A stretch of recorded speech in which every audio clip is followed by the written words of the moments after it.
Iniciamos entonces nuestra agenda académica con el conversatorio Creando Soluciones en el Mercado Laboral, en el que participan el ministro de Trabajo, el doctor Ángel Custodio Cabrera, y la doctora Sandra Forero, presidente del Consejo Gremial Nacional. Este espacio será moderado por Juan Lozano, director de Noticias RCN. Juan, hola, qué bueno saludarte, bienvenido.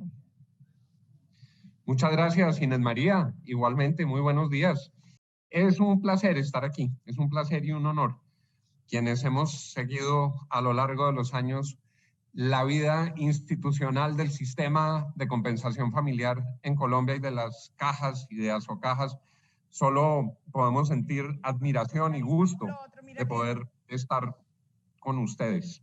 Este primer conversatorio, Creando Soluciones para el Mercado Laboral, tiene una particularidad que yo resalto, y es que tiene que ver como un espejo con lo que ocurre en las cajas, donde está la voz del sector productivo, la voz de los empresarios y la voz del gobierno. En el conjunto de la agenda académica tendremos luego nuestro conversatorio con los dirigentes sindicales. Y eso es realmente potente en un país que necesita que la vida productiva vaya de la mano de un Estado que ayude a progresar, que ayude a que las empresas florezcan, que ayude a que los trabajadores tengan empleo de buena calidad. Y ese es el diálogo que ha sido tan importante en este modelo singular de las cajas de compensación familiar.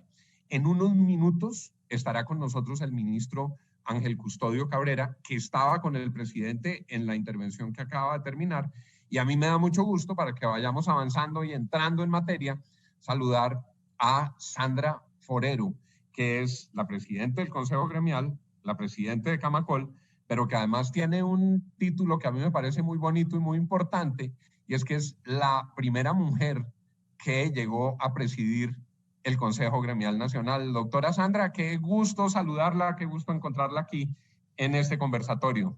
Hola, querido Juan, buenos días. Muchas gracias por esa presentación. Para mí también es un súper gusto. Inés María, buenos días.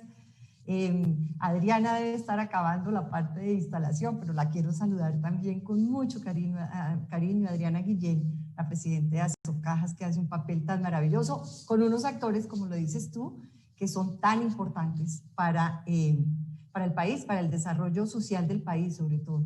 Entonces, muchas gracias, Juan, qué maravilla que estemos compartiendo este panel, y también muy expectantes del señor ministro Ángel Custodio. Qué bueno que así lo podamos hacer. Pensábamos antes de entrar al aire, menudo chicharrón, asumir la presidencia del Consejo Gremial y a las 6 semanas o a los 2 meses, la pandemia. Eso fue todo un reto para enfrentar algo que ha sido inédito en la vida colombiana. Sí, Juan, ha sido duro, tengo que decirlo, pero ha sido también, como dices tú, un reto, aprendizaje total, sacar también de las personas y de los colegas gremiales un trabajo, una relación muy profunda, como con ese norte de mirar el país. Tal vez, y te voy a ser súper franca, el tema de ser la primera mujer de llegar a la presidencia del Consejo Gremial, ha sido un honor inmenso. Ha habido mujeres en el Consejo Gremial que igual hubieran podido llegar a ser presidentes del Consejo Gremial. Llego yo, llega esto, pero ya como que ahí mismo arrancamos con un trabajo. La pandemia nos cambió la agenda. Mira, no nos cambió la agenda, nos profundizó la agenda, porque nosotros en enero, pues tú nos acompañaste en una jornada de reflexión del Consejo Gremial, de decir qué de la agenda empresarial íbamos a priorizar este año. Eso fue el 24 de enero. Y las prioridades que quedaron fueron 4. Empleo, cómo fortalecer empleo, porque veníamos con un problema de empleo. todo el tema de desarrollo sostenible, todo el tema del papel del empresariado y cómo reivindicar el papel, reivindicar al empresariado que siempre se ve como tan, veníamos de estas marchas en las que se hablaba tan mal del empresariado sin entender que el tejido empresarial es tan variado, y el tema de equidad de género, que es un tema nuevo que entra en la agenda empresarial. Eso sí tengo que decir que lo incorporamos y fue iniciativa mía, pero fue validado por los 27 presidentes. Y entra el tema de equidad de género. Y mira a lo que nos lleva la pandemia, a mirar el tema de empleo, que, o sea, estamos en la historia de Colombia, no hemos tenido estas cifras de desempleo, nos lleva a mirar el tema de sostenibilidad, que ya lo vienen haciendo, estaba en la agenda empresarial. El tema del papel del tejido empresarial, y mira cómo se ha evidenciado la importancia del tejido empresarial, la solidaridad de los empresarios, y el tema de equidad de género, que se vuelve fundamental para verlo desde el lado empresarial, porque las cifras de desempleo, por ejemplo, donde más ha golpeado es al mercado laboral, mujeres y jóvenes. Entonces, casi que ese ejercicio que tú nos acompañaste y que nos ayudaste como a encaminar, lo que hizo fue que se profundizó y ¡pum!, a trabajar más rápido. Claro, con unos temas transversales como digitalización, ese tipo de temas, pero sí ha sido un reto, no, pues eso no nos lo esperábamos y lo asumí como con mucha fuerza. Creo, Juan, que una de las cosas también que hemos aprendido es la importancia de los consensos. El Consejo Gremial funciona por consenso. Es poner de acuerdo 27 presidentes de distintos sectores con intereses particulares, pero mira la que ha sido la gran ventaja de esto, y es que todos nos hemos cada vez acercado más al interés general, y esto de la pandemia se nos volvió a todos, ¿cómo superar esto? Como la meta de todos, y por eso hemos logrado llegar a consensos. No necesariamente en todo, pero la importancia del diálogo y los consensos, yo creo que ha sido uno de los grandes aprendizajes, el tema de los consensos. Ciertamente, ciertamente. Y en términos de empleo, la pandemia nos puso como nación en la pista de algo que ha sido casi una obsesión en Camacol, en el Consejo Gremial, que es la necesidad de formalizar el empleo. Si algún coletazo severo puede uno registrar en la pandemia en distintos campos, es que un país en el que teníamos tanta informalidad es un país particularmente vulnerable frente a cualquier factor sobreviniente y produce los estragos que ha generado. Cuando se hablaba de formalización no hace mucho tiempo, la gente pensaba que era un tecnicismo o que era alguna terquedad o un embeleco, y lo que mostró la pandemia es que si un país no formaliza, ese país no tiene la manera de avanzar en niveles adecuados de bienestar para sus trabajadores y para sus familias.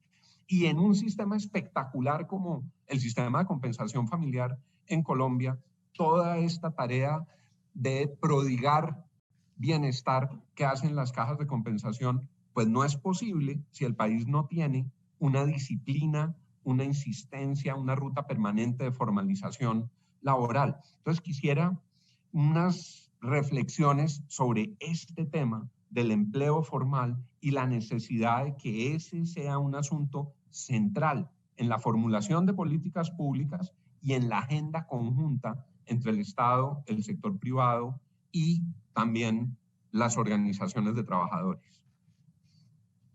Sí, Juan, ese es un tema, yo creo que es parte del núcleo hacia donde debemos avanzar. Esta coyuntura del COVID-19 lo que nos ha hecho a todo el país, a todos, es a entender unas cosas las descubrimos, otras cosas las aceleramos, y otras cosas es, y que se lo he oído mucho al presidente, a la vicepresidenta de la República y muchos colegas gremiales, es tenemos que aprovechar esto no para salir de la coyuntura y estar como estábamos en enero.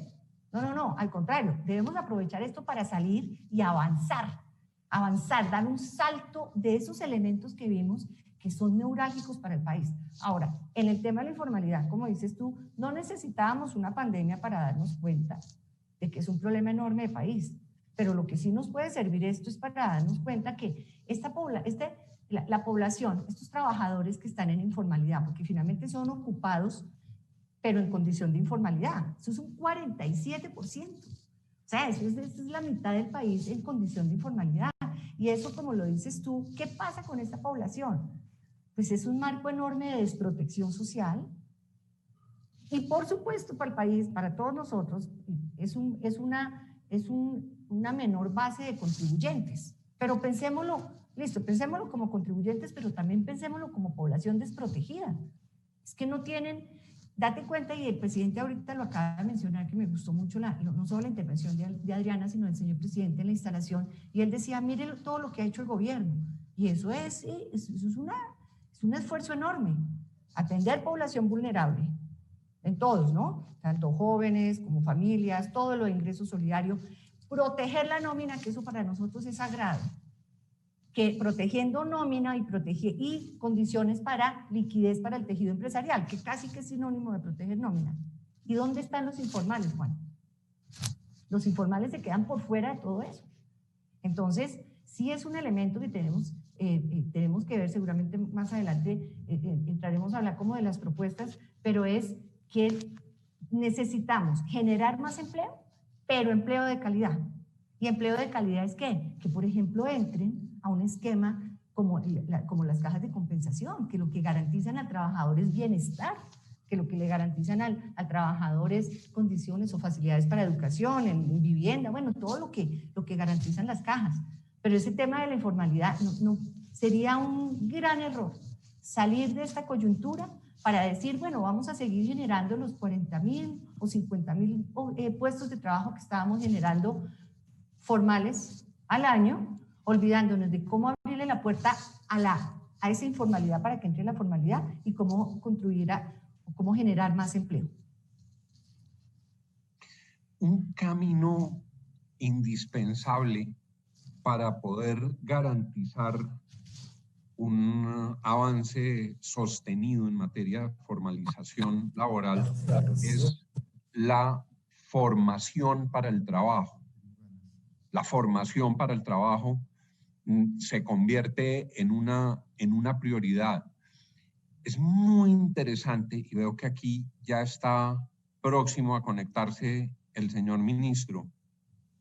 En términos de formación para el trabajo, es muy interesante como ejemplo y casi que como gran piloto nacional lo que está haciendo Camacol en su catálogo de cualificación para el sector. Sería muy interesante poder escuchar cómo se ha montado esa estrategia, cómo está diseñada y qué efectos se espera que arroje. Juan, gracias por esa pregunta. Nosotros tenemos un sector, hablemos de productividad, pero en 2 minutos. Tenemos un país y un aparato productivo que necesita, un aparato económico, de actividad económica, necesitamos ser más productivos. Nosotros tenemos una productividad laboral baja. En los últimos 5 años solo hemos crecido una tasa anual del 0.25%. Es muy poco aporte al valor agregado anual. Entonces, listo, esas son las cifras, pero ¿y qué hacemos para ser más productivos? Y uno de los elementos que identificamos, y creo que muchos sectores lo han hecho, es el tema de la formación. ¿Llegó el ministro? Ah, sí. Hola, ministro. Juanito, doctor Juan Lozano, muy buenos días. Bienvenido, ministro. Qué gusto saludarlo. Bueno, no, aquí que nos demoramos bastante en este evento de ingreso con el presidente, pero aquí estoy. No he salido de Palacio. Bienvenido. Le damos la bienvenida y estábamos escuchando a la doctora Sandra Forero, presidenta del Consejo Gremial y de Camacol, contándonos cómo avanza esa ruta que está siguiendo Camacol y que es muy interesante para otros sectores en materia de formación para el trabajo y cómo están llegando a su catálogo de cualificación. Entonces, doctora Sandra, continúe, por favor. Hola, querido ministro. Buenos días, bienvenido. No, Entonces estábamos hablando, ministro, de la productividad. Entonces hay varios caminos, por supuesto, hay varios caminos. Nosotros en Camacol lo que hicimos fue una ecuación de la productividad con 4 elementos y uno de los elementos es formación para el trabajo. Algún día hablaremos de los otros. Bueno, el segundo es digitalización, que tiene que ver con esto. Entonces arrancamos, y Juan que me dice que cuente un poquito la historia y voy a contarla muy rápido. Nosotros con lo que arrancamos realmente hace un par de, tal vez hace unos 3 años, fue a crear un plan integral de formación sectorial. Y con ese PIF, que así lo llamamos el Plan Integral de Formación Sectorial, aprovechamos el plan de desarrollo de este gobierno que dice, vamos a hacer un marco de cualificación y lo vamos a hacer sectorial. Y dijimos, metámonos en esto. Y nos metimos en esto claramente con el Ministerio de Trabajo, Ministerio de Educación y el SENA.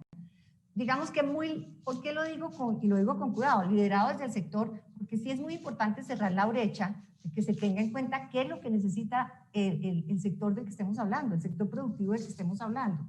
Y eso fue lo que arrancamos a hacer. ¿Dónde están las necesidades? Se diseñó contemplando las expectativas y necesidades del sector productivo, pero muy al día y muy mirando hacia el futuro. Es decir, con tendencias, nuevas tecnologías, cómo hacemos el cierre de brechas relacionadas con conocimientos, destrezas, actitudes de talento humano. Hicimos toda esa recogida en todos los niveles de cualificación. Esto es un sector además que tiene enorme mano de obra, de construcción, pero lo hicimos para ese grupo de trabajadores, pero también en todos los niveles de cualificación. Con esto recogido, empezamos a armar el catálogo y nos dieron 33 cualificaciones, sí creo que son algo así como 33, que está basado en ¿qué? Caracterización del sector, en la identificación de las brechas de capital humano, análisis ocupacional y funcional y estructuración ya de la cualificación. Y ya con eso encontramos 33 cualificaciones, ya se desarrollaron, es decir, cada una ya tiene una especie de plataforma académica para saber hacia dónde se debe enfocar la formación en todos los niveles y de todos los actores para realmente pegarle y aportarle a la productividad del sector. Y el tema de las brechas, es decir, que lo que se formen todos, jóvenes, mujeres, todos los que nos formemos para entrar al sector, tengan un altísimo nivel de empleabilidad, porque eso es lo que requiere el sector. No lo que requiere el gremio, es lo que requiere el sector. 2 comentarios, Juan y ministro, para cerrar, para que se vea que se incorpora todo el entorno. De estas 33 cualificaciones que se identificaron, el 94% tienen que ver con uno o más componentes de construcción sostenible. ¿Por qué? Porque esa es una ruta también que marca el gobierno y que marca el gremio. Construcción sostenible. 2, más del 50%, entre el 50 y el 60%, cuentan con uno o más componentes de digitalización, y en este caso el BIM, que es la plataforma de digitalización con que estamos casados como gremio, como sector, como empresas y como gobierno. Entonces eso hace que cuando ya tengamos, lo presentamos en 15 días, el año entrante, ¿qué va a ser? Implementación. ¿Y qué es implementación? Ese es el norte desde el Ministerio de Trabajo, desde el SENA, desde el Ministerio de Educación, desde las empresas que también están comprometidas y muy comprometidas con formación y por supuesto de nuestra actividad gremial. No deberíamos ofrecer nada de capacitación y formación para nuestros trabajadores que se salga de este marco de cualificación. Y tiene además una cosa que es valiosa, que es indicadores, así que vamos a medir cómo esto está impactando la productividad de la formación. Es que, y cierro con, debía haber sido positiva, bueno, fui positiva, pero cierro con una cifra que no es tan buena. Solo de 1 de cada 10 trabajadores se forman anualmente en Colombia en este sector que estamos. Entonces ya con esto, todos podemos sumar, incluso con recursos de cooperación, que es con lo que trabaja Camacol, pero siempre todos apuntándole a ese norte del marco de cualificación. Interesantísimo. Y también interesantísimo como ejemplo y como ruta a seguir para otros sectores de la vida productiva. Decíamos, ministro, cuando empezamos con la doctora Sandra Forero, que a los pocos días de haberla elegido presidente del Consejo Gremial, se vino la pandemia y a usted le pasó lo mismo. Casi no había terminado de decir sí, juro, y se le vino encima semejante situación tan complicada y con unos efectos tan difíciles, ministro. Yo, al reiterarle el saludo, quisiera invitarlo, si usted está de acuerdo, a que comparta con nosotros cómo desde el Ministerio del Trabajo está visualizando la inmensidad de estos retos que plantea un desempleo en la cifra que tenemos y una necesidad de formalización del empleo en Colombia. Ministro. Juan, de verdad, gracias. Nuevamente saludar a todas las personas que nos escuchan y nos ven hasta ahora. Decirles lo siguiente, esta es una de las preguntas que a veces me levanto y me da vueltas en la cabeza, en el sentido de que me tocó un reto con el cual uno, entre comillas, no estaba preparado, y hay que decirlo así. ¿Por qué? Porque nadie en el mundo lo había visualizado, nadie en el mundo lo había visto, y por eso nos tocó a nosotros, y de alguna manera, cuando uno hoy, después de varios meses, se da uno cuenta que el país tiene una capacidad de salir adelante, que el país puede soportar diferentes embates de la vida, y en este caso embates económicos. Bueno, cuando yo me posesiono, yo traía unas cifras de desempleo preocupantes. O sea, ¿en qué sentido? Uno miraba desde el mes de octubre del año pasado, noviembre, donde estábamos en el índice de desempleo en un dígito. Y en el mes de febrero, enero, febrero, nos pasamos a 2 dígitos. Y en el mes de febrero encontramos un tema muy delicado, 13% de índice de desempleo. Entonces ya traíamos un problema muy delicado, y el gobierno nacional ya tenía instrumentos para de alguna manera empezar a mirar ese tema. Y otro tema curioso que me llamó muchísimo la atención en el momento de posesionarme, estábamos creciendo económicamente, nuestro Producto Interno Bruto ya estábamos hablando del 3.5, hasta 4% se proyectaba para el 2019-2020. Esto significaba que había un problema raro, extraño, estructural, creciendo económicamente muy alto, pero las tasas de desempleo creciendo de igual manera. Por eso encontramos, y aquí la doctora Sandra encuentra uno de los elementos con los cuales ella empezó a hablar de la formalización y demás. Encontramos, por eso empezamos a mirar elementos en el Plan Nacional de Desarrollo, incentivos tributarios para jóvenes, incentivos tributarios para diferentes sectores, de cómo impulsar el empleo.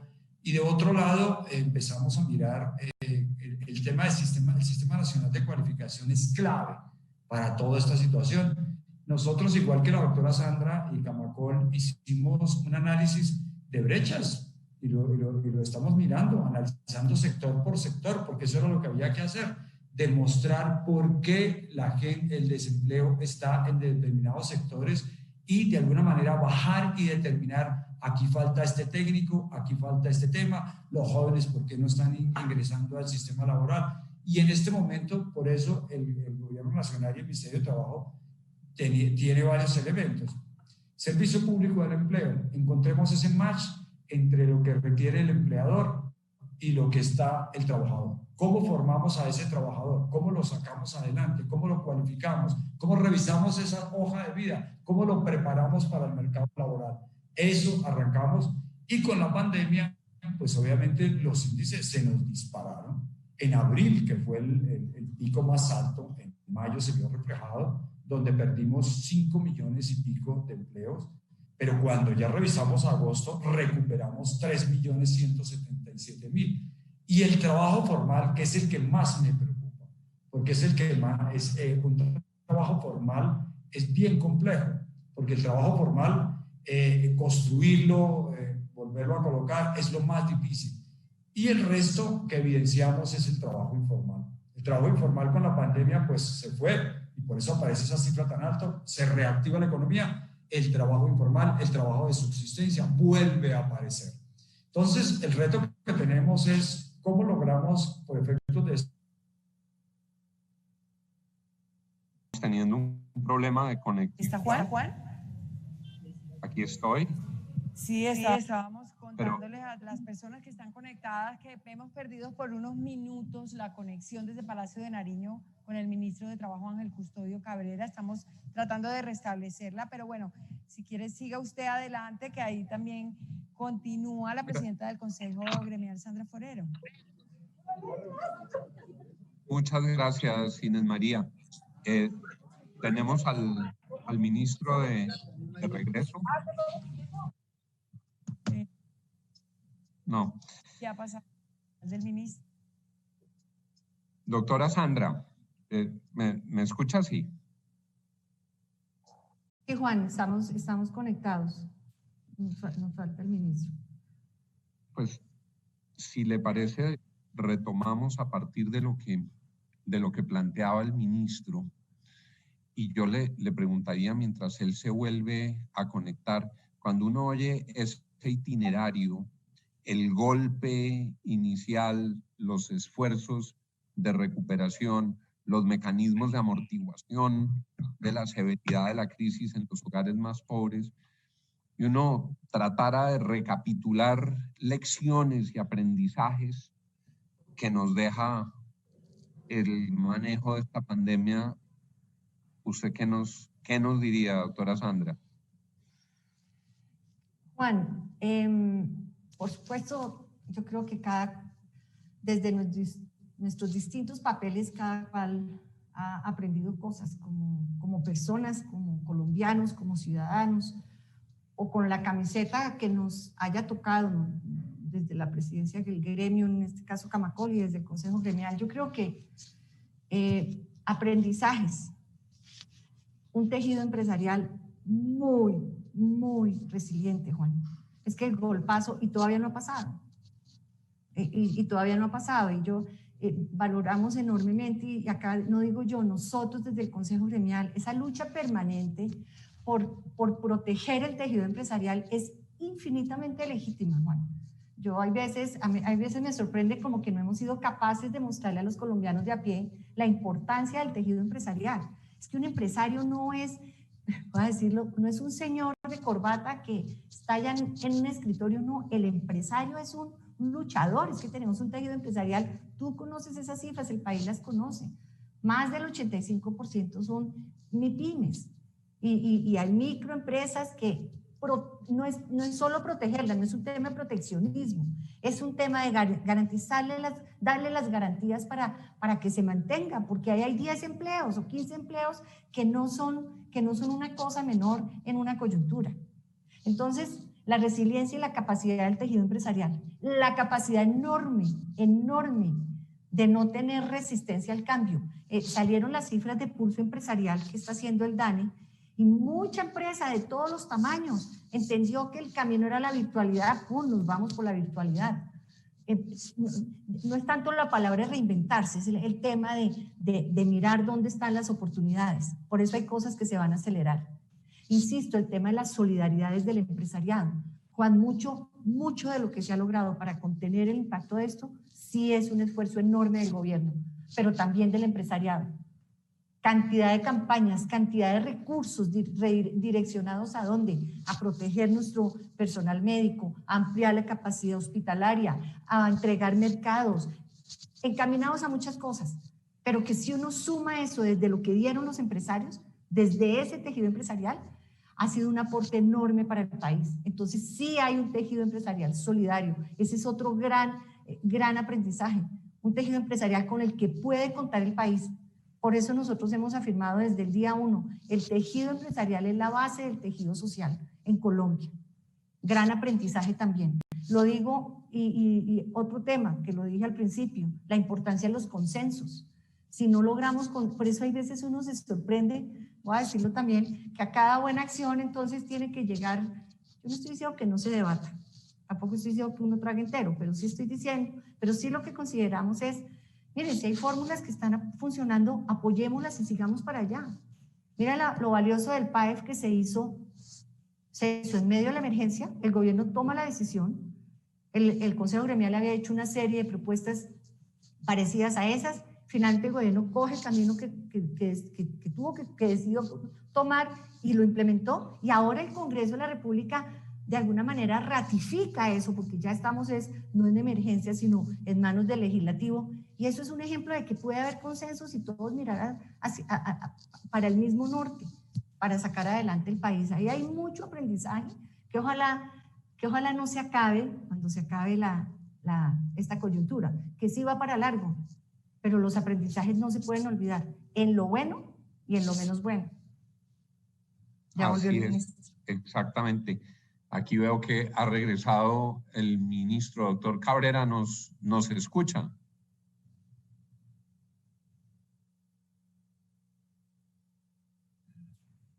Regresó, pero me parece que se nos volvió a ir la señal. Mientras se restablece, a propósito de lo que usted nos venía diciendo, hay unos instrumentos que se han venido aplicando para la protección del empleo, para la protección simultánea de las empresas y los trabajadores. Por ejemplo, los subsidios a las nóminas. ¿Cómo evalúan ustedes ese tipo de herramientas como los subsidios a las nóminas a partir de esta coyuntura y cómo los ven hacia adelante? Creo que está sin... Sí, señor, estaba con el micrófono apagado. Apenas arranca esto. Que no se le vaya a ir la voz porque se nos fue el ministro. Si se va usted, nos toca ponernos a cantar bambucos. Adelante, doctora Sandra.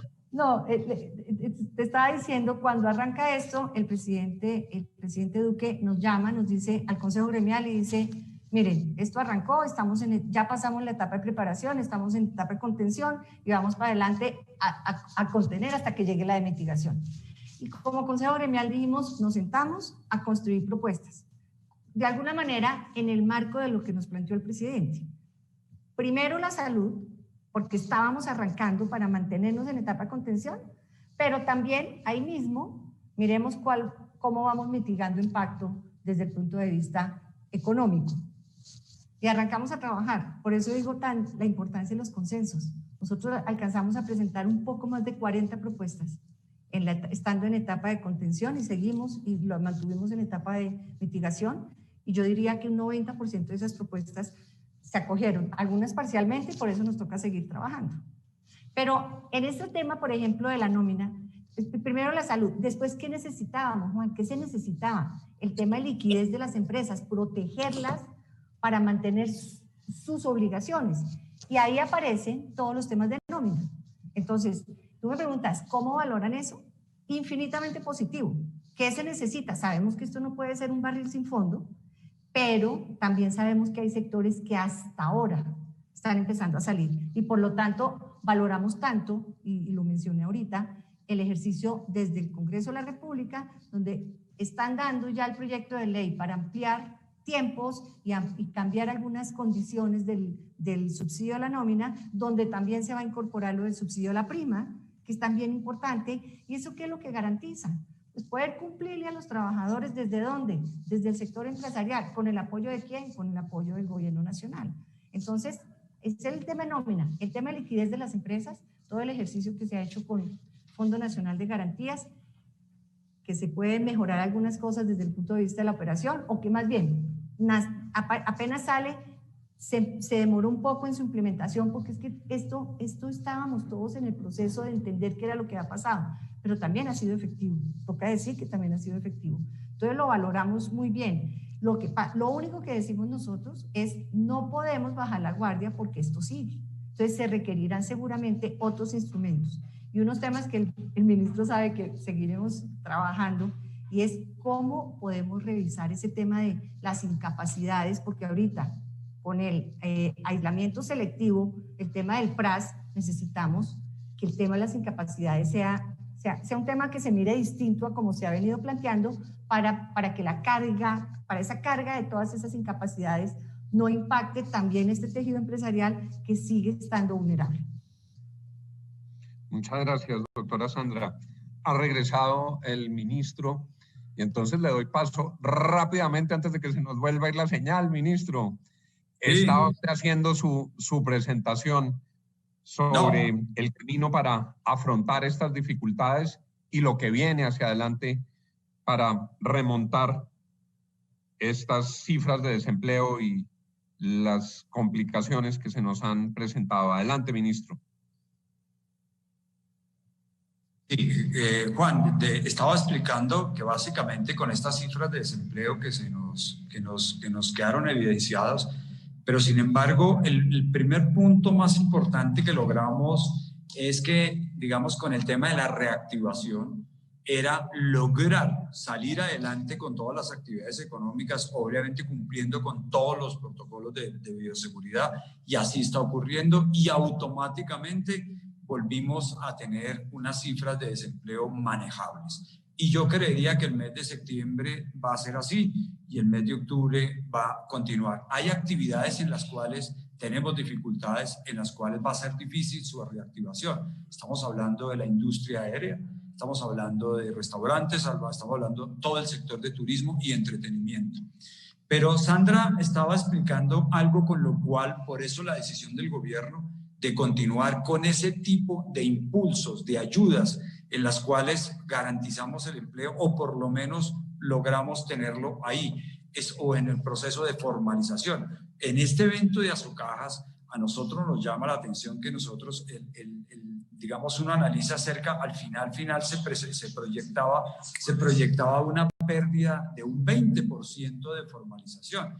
Y al final vamos a tener un porcentaje menor del 10%. Esto significa que dentro del proceso de formalización, bien. Y la doctora Sandra hablaba uno de los impulsos nuestros, que es el del subsidio a la nómina, con ese 40%, y el tema de la prima, que el Congreso de la República lo impulsó y que el gobierno lo avaló. Y en ese sentido, por lo menos hasta el mes de marzo, esos son los escenarios con los cuales hoy estamos trabajando. De igual manera, se viene, al comienzo de mi charla hablaba todo ese tema de incentivos tributarios, por ejemplo, para jóvenes, para personas mayores de 57 años, que es vital, y el Ministerio de Trabajo inicia ese proceso de decirle a todas las empresas, utilicen ese incentivo tributario, que es un 20% de todos los salarios que usted pague, un 20% más de lo que usted pague para deducirlo de su impuesto de renta, va a ser importantísimo.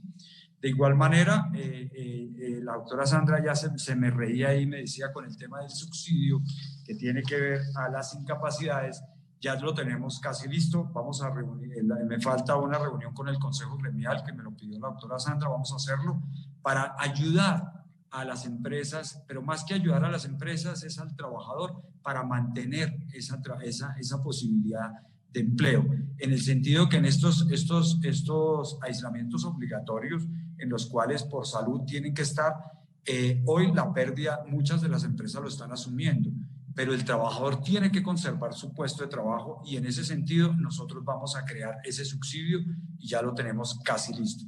De igual manera, se está ya en lo que tiene que ver con pensiones, esos 2 meses que la Corte Constitucional nos bajó, nos tumbó, como se quiera llamar, el gobierno nacional va a entrar a mirar cómo logramos aliviar esa situación para que, en primer lugar, el trabajador tenga esas semanas cotizadas y, en segundo lugar, la empresa también tenga una caja en ese sentido en los próximos, ya lo estaremos anunciando. Entonces, Juan, las medidas para reactivar están en el paquete. El gobierno va a tener una inversión de cerca de 170 billones de pesos, en las cuales con obras de infraestructura, con diferentes generaciones de empleo por todo lado, inclusive en temas tan como energía eólica que puede generar unas nuevas actividades, y obviamente la industria de la construcción es clave en esta situación. Entonces, todo un paquete de medidas para reactivarnos, y desde el Ministerio de Trabajo creamos una cantidad de normas en época de pandemia para aliviar las relaciones entre el trabajador y el empleador, que fueron todas avaladas por la Corte Constitucional, y en ese sentido seguiremos trabajando porque esta tarea que me toca a mí es mediática, rápida, que nos toca hacer ahora, y ahí estamos, Juan, como para terminar esa primera parte. Ministro, le pregunto por la reglamentación del piso mínimo de protección social. Bueno, este es uno de los temas que ha generado mucha polémica por varios, digamos, el escenario es el siguiente. Hoy existen tenemos más o menos, la población económicamente activa en Colombia son más o menos 20 millones de personas, entre 20 y 22 millones. Formales, o sea, que tienen un contrato de trabajo, que pagan su seguridad social, aportan a salud y pensión, 9.200.000 más o menos. Esto significa que tenemos 12 millones de colombianos de una manera informal. Y el piso de protección social que busca, en primer lugar, aquellos trabajadores no formales, sino aquellos trabajadores que realizan alguna actividad económica en la cual lo hacen de forma parcial. O sea, no es el trabajador de 240 horas al mes ni 30 días al mes, sino de forma parcial. Estoy hablando de una persona que corta el césped un día en una casa. Estoy hablando de un campesino que va y colabora con el ordeño una semana, un día, un fin de semana. Estoy hablando de la persona que le colabora en una panadería al señor propietario de esa panadería un fin de semana. La persona que prepara pasteles una semana. Todo para colocar ejemplos. Estoy hablando del pescador que tiene una actividad propia y que vive de eso. Esas personas son con dos condiciones. Primero, que ganen menos de un salario mínimo. Dos, que sea a tiempo parcial. Y tres, que definitivamente no tengan la posibilidad de formalizarse. Con el gran reto que tenemos es el primer paso de formalizar. Y la gran preocupación del presidente de la República y de este gobierno es la protección a la vejez. Esos trabajadores, esas personas que viven del día a día, no cotizan, no ahorran, cero su vejez. Si esto lo hubiéramos iniciado hace varios años, no estaríamos mirando hoy cómo prácticamente de 20 personas, una persona accede a una pensión. Entonces queremos decir un momentico, empecemos a hablar de crearle un ingreso para la vejez a esas personas con tres elementos esenciales que se requieren en lo que tienen que ver con una posibilidad de ahorrar para su vejez. Una pensión, ¿cómo se construye? Con un ahorro, con una plata, un dinero del empresario o del empleador. Dos, del trabajador. Y tercero, con un subsidio del Estado. Si usted no está formalizado, usted no tiene ninguna de esas posibilidades. Entonces, por eso creamos el piso de protección social, que es exclusivamente para esos trabajadores que están, repito, ganan menos de un salario mínimo, están en la total informalidad, pero muchos de ellos tienen un empleador, porque este empleador no puede asegurarlos a la seguridad social normal, porque la Constitución y las normas laborales, para usted afiliar a una persona con menos de un salario mínimo, no lo puede hacer, tiene que hacerlo con un salario mínimo. Entonces, ese empleador no lo hace y el trabajador, su aporte, tampoco lo hace. Entonces, estamos diciendo, un momentico, vamos a crear el piso de protección social y en el caso donde tenga un empleador que gane menos de un salario mínimo, que pague menos de un salario mínimo y ese trabajador trabaje menos de tiempo parcial, apórtele ese empleador, a ese trabajador, apórtele el 15% de lo que le paga con destino a su protección para la vejez. El 14% lo ahorra con pensiones en una cuenta de ahorro y el 1% se le crea un seguro inclusivo. Ese seguro es para corregir, para ayudarlo en caso de que tenga un evento en esa situación laboral. Estamos hablando de parecido a un tipo de ingreso de riesgo laboral, es muy similar, no es igual, pero muy similar. Entonces, ese es el piso de protección social que estamos en este momento, que se implementará el próximo año, no es ahora, y de alguna manera buscamos romper esa informalidad. Nos dicen, es que eso es una reforma laboral, no es una reforma laboral. Dos, que es una reforma pensional, no es una reforma pensional. Este piso de protección social va a tener dos nuevos decretos. Uno, y algo que tenemos que iniciar en los próximos días, la vigilancia y control para que muchos empleadores que hoy tienen en el sistema formal quieran irse bajo esa modalidad y disminuir las condiciones laborales, no lo van a poder hacer. ¿Por qué? Porque hoy existe la unidad de gestión pensional, que la UGPP, que hoy sabemos que nuestra actitud, usted, Juan, o Ángel Custodio Cabrera, qué tipo de contrato tiene, cuánto gana y demás. Entonces, con la auditoría y con plataformas tecnológicas vamos a evitar que alguna persona pueda hacer eso. Y segundo, estamos trabajando en 2 decretos. Uno, las personas, ese ahorro que va a recibir, que pagaría el empleador, digámoslo así, o de manera voluntaria, ese ahorro que va a Colpensiones, la posibilidad, si esa persona se formaliza, para que eso se convierta en semanas cotizadas, y si se pasa al sistema formal de cotización formal de semanas y demás, o sea, un régimen pensional normal, esos ahorros se convierten en semanas y pueda tener la posibilidad de tener una pensión como cualquier otro trabajador. Y lo otro, aquellas personas que hoy están cotizando normal, pero se le acabó su vida laboral, tienen 60, 70 o muchos años, pero no alcanzan a tener la posibilidad de tener una pensión. ¿Qué ocurre hoy en la práctica? Le devuelven sus ahorros y no tienen una posibilidad de lo que le falta de por vida, nada. Con esta nueva posibilidad, eso puede ingresar a beneficios económicos periódicos, que así se llama el programa, y tener un ingreso para su vejez. Entonces, eso más o menos consiste el piso de protección social. ¿Qué le he dicho yo a las centrales obreras? Discutamos su implementación o nueva forma con estos 2 elementos que acabo de colocar en la misión de empleo, que va a ser el elemento para discutir muchos de los otros temas para el próximo año en el Congreso de la República. Muchas gracias, ministro. Nos enfrentamos a un dilema para el manejo de este panel, porque nos quedan unos pocos minutos frente al tiempo asignado y muchas personas que están conectadas me están mandando a mi propio teléfono una cantidad de preguntas que parecen como un examen del ICFES para el señor ministro. Entonces, le propongo lo siguiente, ministro, si está de acuerdo. Hacemos como si estuviéramos al aire en el noticiero. Le hago preguntas cortas, usted me da respuestas cortas y tratamos de evacuar en los pocos minutos que nos quedan. El ministro amablemente nos contesta todas las mañanas la cantidad de preguntas que van surgiendo. Entonces, si le parece, nos vamos con esto que nos están mandando.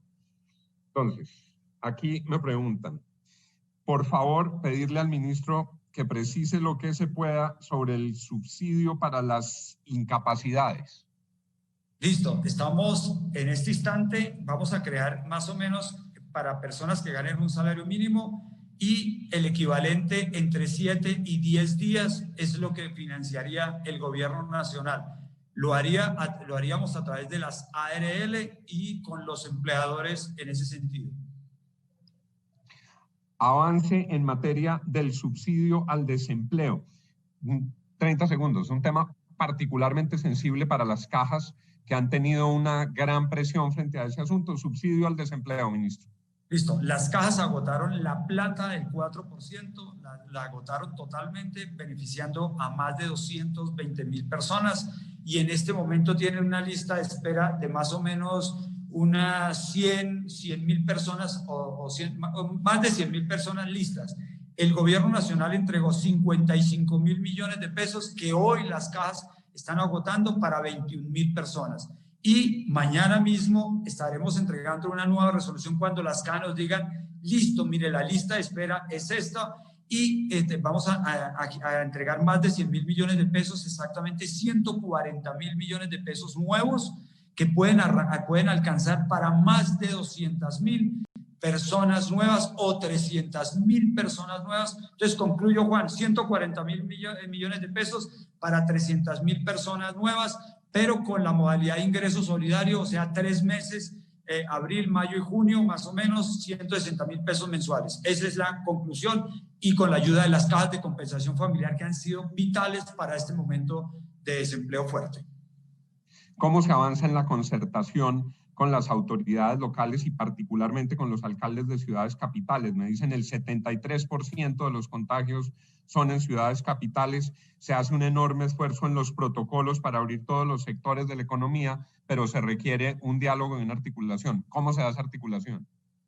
Listo, Juan, mire, ese es un trabajo que viene haciendo todo el Ministerio del Interior, el Ministerio de Salud, con las autoridades locales. Algunos ha sido bien complejo, otros han avanzado mucho, pero desde la directiva del gobierno nacional es reactivémonos, pero conservando todos los protocolos y digamos, la última palabra la tiene el alcalde distrital, local, municipal y demás, pero el gobierno nacional ha venido asesorando en ese sentido para lograr la reactivación total. Pero Juan, lo primero se llama el autocuidado. Si nosotros no tenemos el autocuidado, nadie nos va a lavar las manos, nadie nos va a hacer nadie me va a colocar el tapaboca. Entonces, en ese sentido, autocuidado, la instrucción del gobierno nacional y la decisión del alcalde.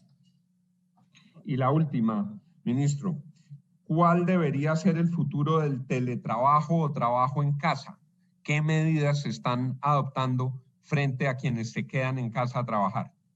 No, primero que todo, el trabajo en casa definitivamente se quedó, llegó para quedarse, y en este momento en el Congreso de la República ya se presentó el proyecto de ley, hay varias iniciativas congresionales, vamos a unir todos en una mesa de trabajo y sacaremos un proyecto de ley concertado con el Congreso de la República. Es posible que le colocamos mensaje de urgencia trabajando en lo siguiente: respeto de todos los derechos laborales, las horas se deben respetar, desconexión laboral, subsidio a la conectividad, cambiamos el subsidio de transporte por el subsidio a la conectividad, las ARLs van a tener unas nuevas funciones y todo lo que tiene que ver la concertación para los elementos de trabajo para poder realizar esa actividad de trabajo en casa. Lo resumo de esa manera, Juan. Muchas gracias, ministro. Creo que con esto redondeamos. Ahí se nos quedan varias preguntas sobre la reforma laboral, que qué va a pasar con la reforma pensional, y eso pues lo estaremos oyendo permanentemente sobre eso. Y yo quisiera cerrar frente a todo lo que usted ha planteado con una pregunta para la doctora Sandra, y nos despedimos en tu visión desde el sector privado. ¿Qué se debería priorizar en esta agenda de trabajo que ha planteado el ministro? Gracias, Juan. Yo voy a resumir. Cuando el ministro dice que estuvo el decreto o que ya salió el tema de piso de protección social y que las centrales obreras dicen que eso es una reforma laboral, no, eso no es. Ya quisiéramos nosotros, si el ministro lo sabe, tener una reforma laboral, porque este tipo de elementos, y valoramos mucho lo del piso de protección social, porque está claro que esos elementos son los que hemos hablado. Una cosa es recuperar los empleos perdidos, generar un volumen adicional de empleos, pero además de cantidad necesitamos calidad, y valoramos enormemente que estén enfocados a empezar a abrir puerticas para pasar de la informalidad a la formalidad. Eso es muy importante, pero nosotros consideramos desde el Consejo Gremial que se pierde una enorme oportunidad al no tener una reforma laboral integral que, mire, es una modernización del sistema laboral colombiano, y se necesita, Juan. Entonces, la reacción es positiva, valoramos enormemente que se den este tipo de cosas, que se empiece a hablar de cómo profundizar y mejorar las condiciones para el teletrabajo, para el trabajo en casa, pero ¿por qué no mirar eso integralmente? Integralmente no se van a poner en duda ni en riesgo derechos adquiridos de los trabajadores, pero los trabajadores también tienen que pensar que hay un grupo de trabajadores, de personas en la informalidad, que tienen también el derecho de entrar a tener protección social, de entrar a tributar, por ejemplo, y de entrar a tener el mismo bienestar que tienen los trabajadores, por ejemplo, en las cajas. Entonces, yo sé que es difícil y el gobierno ya lo ha planteado y nosotros sabemos que se ha dicho no una reforma laboral, pero deberíamos de repensarlo y priorizarlo, integral, que recoja estas buenas cosas que se están haciendo de manera parcial, y lo propio pasa con la pensional. Priorizaría también, que ya lo están haciendo, no bajar la guardia en los incentivos y en los beneficios para la protección de la nómina, para la protección del empleo, no bajar la guardia en eso. El gobierno y el Congreso, como le dije, ya lo están haciendo, y no devolvernos en los temas que ya descubrimos que son necesarios de formación para el trabajo, porque necesitamos ampliar empleabilidad, sobre todo en las dos poblaciones más golpeadas, que son mujeres y jóvenes. Ahí necesitamos seguramente también desde el lado empresarial organizar una agenda con el señor ministro para ampliar un poco más bien, para cerrar esa brecha y ampliar esas posibilidades de proteger más y de garantizar empleabilidad en la población de mujeres y jóvenes, Juan. Yo creería que eso es, ojalá pudiéramos construir esa reforma laboral. El ministro dice la misión va a estar lista el año entrante, estamos a octubre, pues empecemos a trabajar ya, y podría ser un gran avance para el país y no perder desaprovechar esta oportunidad de las oportunidades que nos está dejando esta coyuntura tan compleja por la que estamos pasando. Muchas gracias, doctora Sandra. Ha sido un placer compartir con usted este conversatorio. Señor ministro, muchas gracias. ¿Algún comentario final, alguna reflexión final para cerrar? Claro, Juan. No, primero que todo agradecerle a Socajas, a todos sus directivos, a todas las personas que nos están viendo en este momento y sobre todo reiterar lo que expresó hoy el señor presidente de la República, el gobierno nacional comprometido con las cajas de compensación familiar.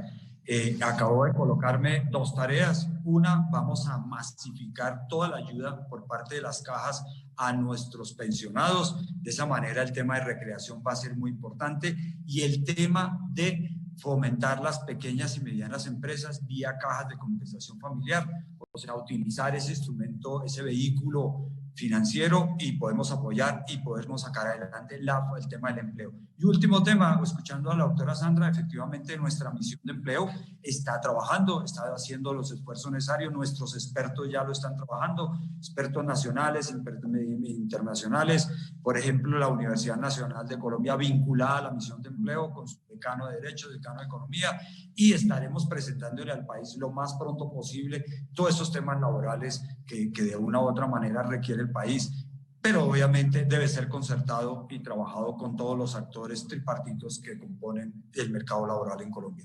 Eso era Juan, y de verdad felicitar a Socajas en este foro el día de hoy. Muchas gracias, señor ministro.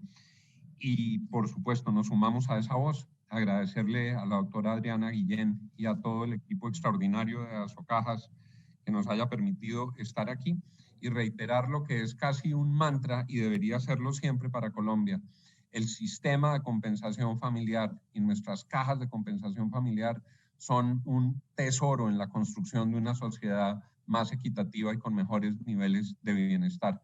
Puede haber matices, puede haber aproximaciones distintas, pero algo tiene que estar claro en el alma colombiana y es que este sistema de las cajas de compensación lo tenemos que proteger, cuidar, tonificar, fortalecer y acompañar en toda circunstancia. Muchas gracias a todos. Fue un enorme placer y un gran honor haber estado con ustedes. Que tengan todos un feliz día. Gracias, Juan. Gracias, ministro. Adriana, querida, gracias. A todos, un abrazo.